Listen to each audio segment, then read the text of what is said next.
Football, a sport that connects millions across countries, across continents, across the world.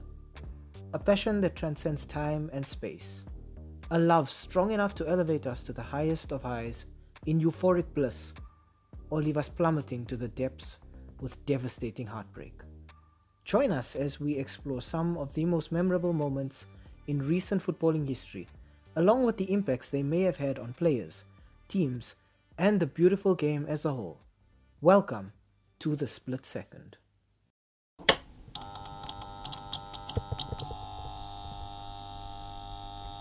What is up, guys? Thanks for joining in today and welcome to today's episode.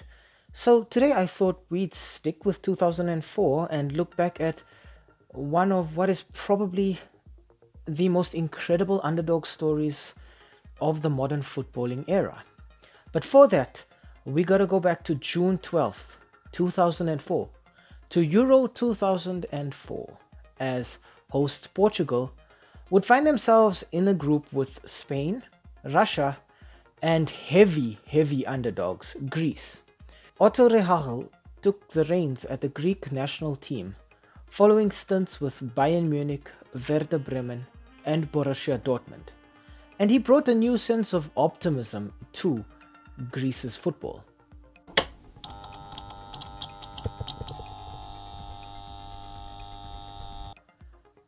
In the opener, Greece would find themselves against Portugal. It was a case of David versus Goliath. It wasn't a case of whether Portugal would win, but rather a case of how many. The Portuguese squad boasted the talents of Deco, Simão, Cristiano Ronaldo, and Luís Figo. In the 6th minute of the match, Karagounis opened the scoring for the Greek team with a long-range drive, pushing it past the keeper and leaving him absolutely no chance. From there, Portugal seemed a little bit rattled, but they knew they had more than enough talent on the field and on the bench to come back. But in the 51st minute, Cristiano Ronaldo with a clumsy challenge in the box, awarding the Greek national team with a golden opportunity to double their lead from the penalty spot. Up stepped Pasinias, and he made no mistake as he put the ball past the keeper. 2-0 to Greece. Portugal were left shell-shocked. They did all the pushing, they tried their best, shots from all over the show, keeping the ball, moving the ball, winning it back as soon as possible.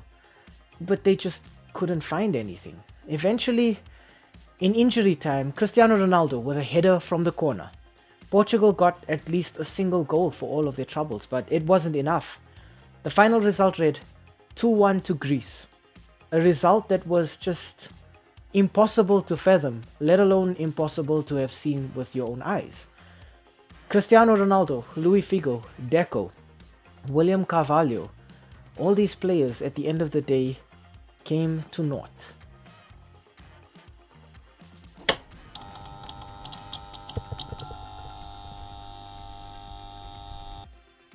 I think our split-second moment for this match has definitely got to be that opener from Karagounis.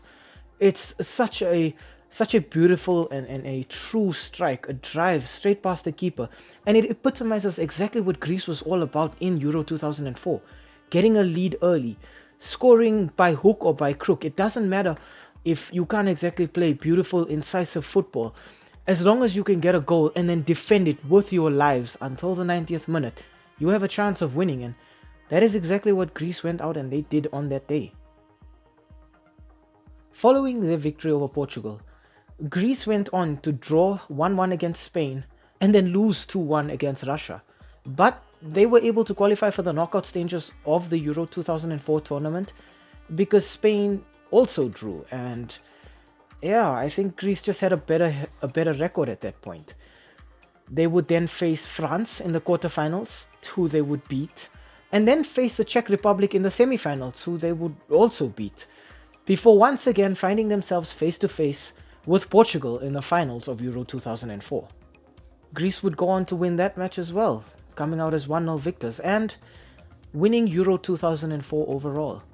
And a lot of that comes down to the tactics of coach Otto Rehhagel, also fondly known as King Otto after this triumph. He instilled a new fighting spirit in the Greek national team.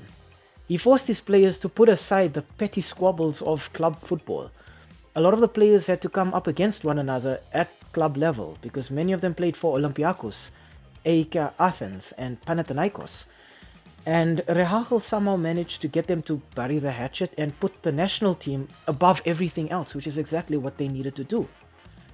His tactics were criticized for being very anti-football. He would try more smash and grab tactics, get a goal as soon as possible and as quickly and efficiently as possible, and then just defend doggedly from there as a unit. And a lot of people criticized it, but it worked. Angelo Christeas got 3 goals for Greece in Euro 2004, and Theodoros Zagorakis was player of the tournament as captain. While it might not have been the prettiest result, Greece managed to score in all of their matches, and that's exactly what they needed to do.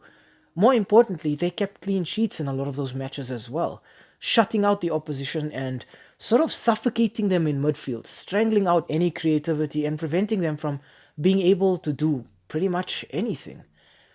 I think up until now, it's still shocking to think that Greece managed to pull off something that nobody would have seen coming. At the beginning of the tournament, everybody would have looked at Greece and thought, these were the whooping boys of Group A. There was no way they would even qualify out of the group, let alone win the entire tournament. And I think it has a kind of poetic justice to it that their first match was against Portugal, the hosts of the tournament, and their last match was also against Portugal.